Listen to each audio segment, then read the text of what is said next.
જય શ્રી કૃષ્ણ। આજે સ્ટોર રૂમની સફાઈ કરવાની હતી તો મેં પહેલાં બધો સામાન નીકાળી લીધો અને આજ તો સ્ટોર રૂમ સાફ કરતાં કરતાં મારે રાત ક્યાં પડી ગઈ ખબર જ ના પડી। કંઈ કામ કરો અને વચ્ચે આ ટુન્નું મુન્નું તો કામ વધારવા માટે તૈયાર જ હોય છે। વિયાને આજે હોમવર્ક વધારે હતું તો તેની પાસે બેસીને કરાવવામાં અને હું તેને ઘરે જ ભણાવું છું એટલે 2 કલાક તો મારા ક્યાં જતા રહ્યા ખબર જ ના પડી।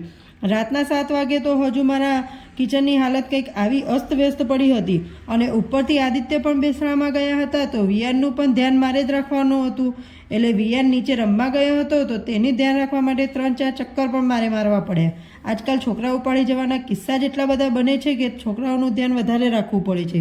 આદિત્ય લેટ આવવાના હતા તો મેં વિયાનને પહેલાં જ જમાડી લીધો અને હજુ 9 વાગી ગયા હતા પણ આદિત્ય ન આવ્યા હતા તો મેં થોડું બાકી હતું તે કામ પતાવી લીધું। એટલામાં આદિત્ય પણ આવી ગયા તો અમે બંને સાથે મળીને મસ્ત રીતે જમી લીધું। બસ આવો જ કંઈક રહ્યો આજનો મારો દિવસ। હવે કાલે મળીશું નવા દિવસે નવા વિડીયોની સાથે। ત્યાં સુધી જય શ્રી કૃષ્ણ।